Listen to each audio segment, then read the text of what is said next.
Hi everyone, it's Leslie Oman from Hungry Heffy Crafts, and today I have I guess it could be a love or Valentine's Day card, but it's perfect for the boys because not only is it not pink or red or covered in love hearts, but it's also interactive, and we all know that the boys love an interactive card. Okay, I'm speeding up the video to start off with because the main feature point of my card is based on a background, a bit like a space background. And there's a lot of inking. So in real life, it probably took me about 5 minutes to ink the background up. So I'm speeding it up so you don't get bored. I'm using Chip Sapphire, first of all, which is this navy blue. But I wanted to have a little bit of colour coming through. So I'm adding some purple tones using Wilted Violet. And I'm putting a little bit of a streak along it. I'm not blending it out completely. I want lines in the sky because that's a bit more like a space sky. And then over the top I'm adding some black soot, and that's to bring the darkness and the real nighttime look to this panel, this background panel. You see I've got a strip of card there, and that's just to keep my fingerprints out of the background. Right, so now I have the background covered in ink. I'm going to splatter it with some clean water using a paintbrush, and I'll leave this for about 20 seconds or so, and then we'll come in with a paper towel to pick up the water. And with the Distress ink, the water reacts the ink again, and it leaves these white, almost bleach splotches. But I wanted a little bit more sparkle. So I'm using the pearly white colour from my watercolour set to add a bit more drops on there. I've taken another piece of, this is actually the Tim Holtz Distress watercolour cardstock, and I want to create a moon, and I'm using some hickory smoke and also some vintage photo here to have a almost like a tan but with grey shadows like this. But to give it a moon-like feel, I'm going to splatter it with water and try to create a little bit of craters.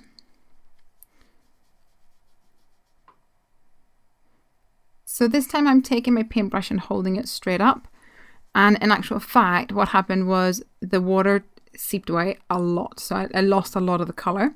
So I went over the top again with my ink and built up the ink again, a little bit more of the vintage photo this time.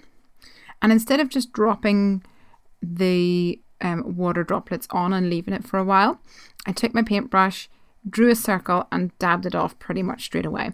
This gave me more control of where I wanted those little craters to be, and I left that to dry and moved back onto my nighttime panel to create my die cuts.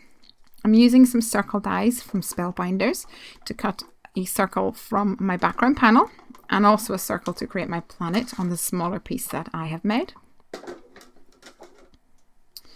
So this is going to be the moon, and it's going to go in the middle of that background, but this whole panel here is going to go on the back of the card.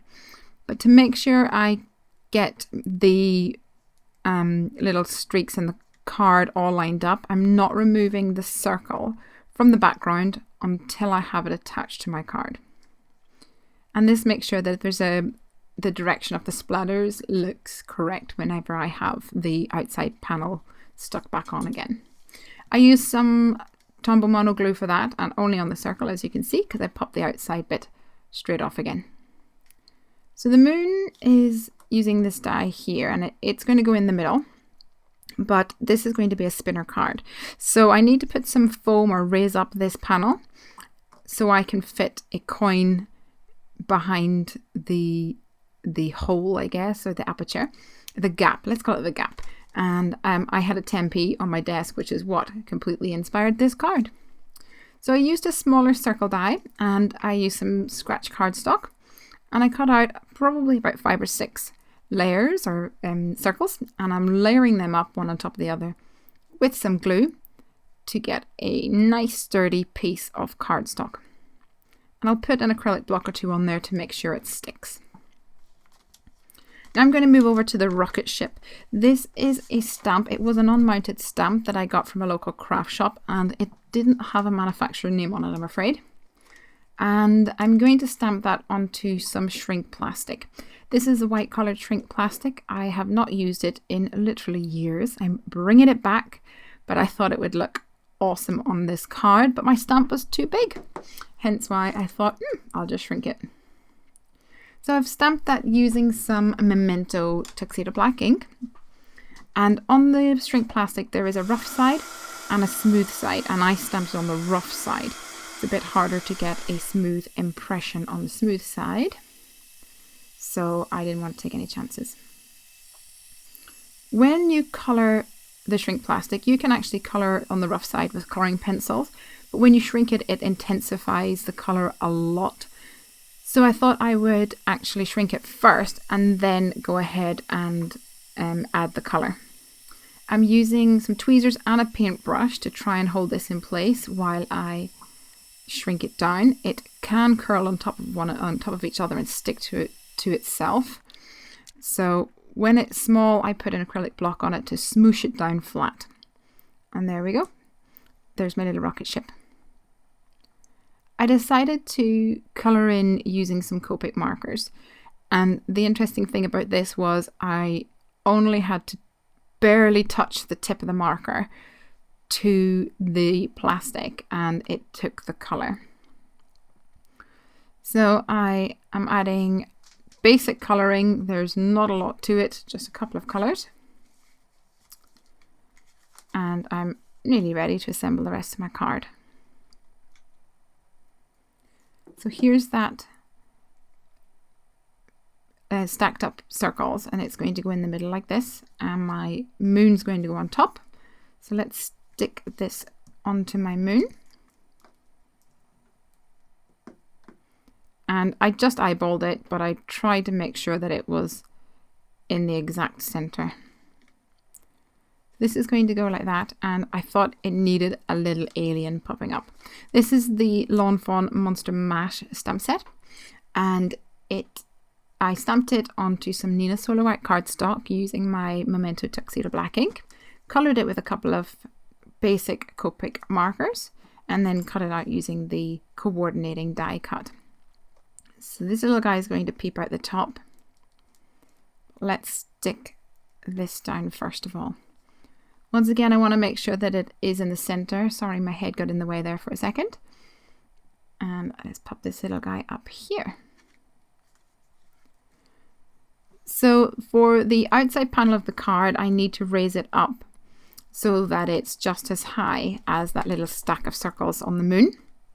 And I'm using some foam adhesive for that.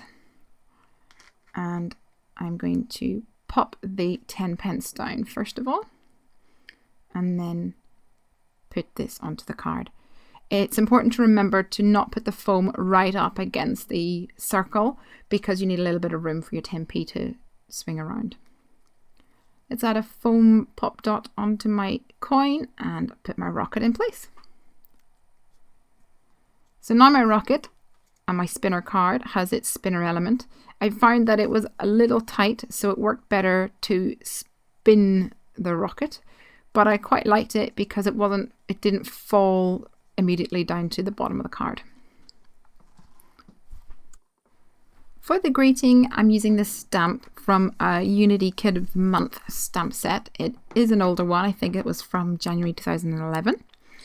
And I'm using Versamark ink to stamp that onto the moon, and then some ultra fine Wow black embossing powder. Probably should have done that before I stuck it down, but hey ho. It missed the stamp a little bit, so I'm touching it up with a black pen. And that's pretty much it, to be honest. It is a fun card, it's perfect for boys, and it obviously is perfect for girls too. Thanks very much for joining me, and I will hope to see you over at Hungry Heffy Crafts. Please do give me a thumbs up if you liked the video today, and keep on crafting. Bye!